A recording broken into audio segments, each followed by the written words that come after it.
Hello everyone, আপোনালোক সকলোকে study with Dipak চেনেললৈ স্বাগতম জনাইছোঁ। আজিৰ ভিডিঅ'ত মহাত্মা গান্ধীৰ বিষয়ে কিছু কথা ডিছকাছ কৰিম আৰু এইটো এটা অতি গুৰুত্বপূৰ্ণ টপিক। সকলোমূল কৰি ভিডিঅ'টো ষ্টাৰ্ট কৰোঁ। মহাত্মা গান্ধীৰ পুৰা নাম হৈছে মোহনদাস কৰমচান্দ গান্ধী। মহাত্মা গান্ধীৰ জন্ম কোন চনৰ কোন তাৰিখে হয়? উত্তৰ 2 অক্টোবৰ 1869 চনত পোৰবন্দৰ গুজৰাটত মহাত্মা গান্ধীৰ জন্ম হয়। Question number 2.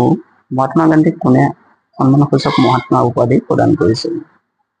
মহাত্মা গান্ধীক সন্মানসূচকভাৱে ৰবীন্দ্ৰনাথ ঠাকুৰে মহাত্মা বা মহাত্মা উপাধি প্ৰদান কৰিছিল। Question number 3.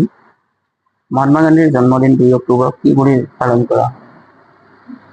উত্তৰ 2 অক্টোবৰ দিনটো ভাৰতত গান্ধী জয়ন্তী বুলি আৰু বিশ্বজুৰি আন্তৰ্জাতিক অহিংসা দিৱস বুলি পালন কৰা হয়। Question number 4. মহাত্মা গান্ধীৰ মৃত্যু কোন চনত হৈছিল? উত্তৰ 30 জানুৱাৰী 1948 চনত 78 বছৰ বয়সত মহাত্মা গান্ধীৰ মৃত্যু হয়। Question number 5. মহাত্মা গান্ধীৰ পত্নীৰ নাম কি আছিল? উত্তৰ কস্তুৰবা গান্ধী। মহাত্মা গান্ধীৰ পত্নীৰ নাম আছিল কস্তুৰবা গান্ধী।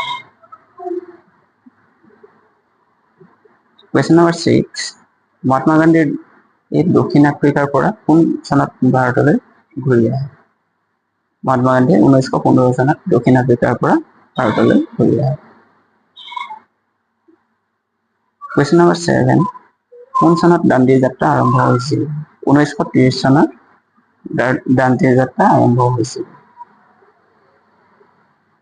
Question number 8. কোন চনত ভাৰতীয় আন্দোলন আৰম্ভ হৈছিল?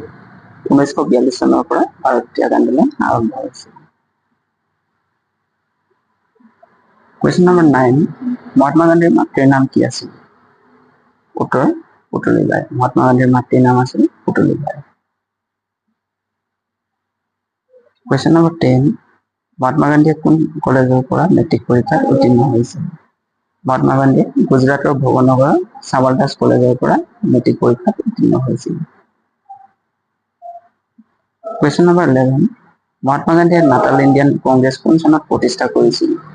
উত্তৰ 1894 চনত প্ৰতিষ্ঠা কৰিছিল। Question number 12. কোন চনত মহাত্মা গান্ধী কংগ্ৰেছৰ সভাপতি ৰূপে নিযুক্তি হৈছিল? উত্তৰ 1920 চনত। Question number 13.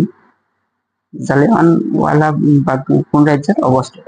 উত্তৰ পঞ্জাৱত। Question number 14. উত্তৰ প্ৰদেশৰ চৌৰি চৌৰা কাণ্ড কোন চনত সংঘটিত হৈছিল? উত্তৰ 1922 চনত। উত্তৰ প্ৰদেশৰ চৌৰি চৌৰা কাণ্ড 1922 চনত সংঘটিত হৈছিল। Question number 15. 1928 চনত কংগ্ৰেছৰ বাৰ্ষিক অধিৱেশন কোন স্থানত হৈছিল? উত্তৰ কলকাতাত। 1928 চনৰ কংগ্ৰেছৰ বাৰ্ষিক অধিৱেশন কলকাতাত হৈছিল। Question number 16. গান্ধী আৰু আৰণ্য চুক্তি কোন চনত সম্পাদিত হয়? গান্ধী আৰণ্য চুক্তি 1931 চনৰ মাৰ্চ মাহত সম্পাদিত হয়। Question number 17. কোন চনত মহাত্মা গান্ধীয়ে কংগ্ৰেছৰ সদস্য পদৰ পৰা ইস্তফা দিয়ে? 1934 চনত মহাত্মা গান্ধীয়ে কংগ্ৰেছৰ সদস্য পদৰ পৰা ইস্তফা দিয়ে। Question number 18. 1936 চনত হোৱা কংগ্ৰেছৰ লক্ষ্ণৌ অধিৱেশনত কোনে সভাপতিত্ব কৰিছিল? উত্তৰ জৱাহৰলাল নেহৰুৱে। 1936 চনত হোৱা কংগ্ৰেছৰ লক্ষ্ণৌ অধিৱেশনত জৱাহৰলাল নেহৰুৱে সভাপতিত্ব কৰিছিল। Question number 19. দ্বিতীয় বিশ্বযুদ্ধ কোন চনত আৰম্ভ হৈছিল? দ্বিতীয় বিশ্বযুদ্ধ 1939 চনৰ পৰা আৰম্ভ হৈছিল। Question number 20. মহাত্মা গান্ধীক কোনে হত্যা কৰিছিল? আমি সকলোৱে জানো যে মহাত্মা গান্ধীক নাথুৰাম গডছে হত্যা কৰিছিল। Question number 21. 1949 চনত নাথুৰাম গডছেৰ লগতে কাক ফাঁচি দিয়া হৈছিল? 1949 চনত নাথুৰাম গডছেৰ লগতে নাথুৰাম গডছেৰ সহায়কাৰী নাৰায়ণ আপ্তে ফাঁচি দিয়া হৈছিল। আজিৰ ভিডিঅ'ৰ শেষৰটো কুৱেশ্যন, মহাত্মা গান্ধীৰ আত্মজীৱনীখনৰ নাম কি? উত্তৰ, the story of my experiments with truth.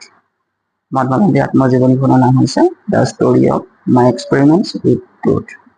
আজিৰ ভিডিঅ'টো ইমানেই। যদি ভিডিঅ'টো ভাল লাগে তেনেহ'লে ভিডিঅ'টো লাইক কৰি দিব আৰু চেনেলটো ছাবস্ক্ৰাইব কৰি দিব। ধন্যবাদ।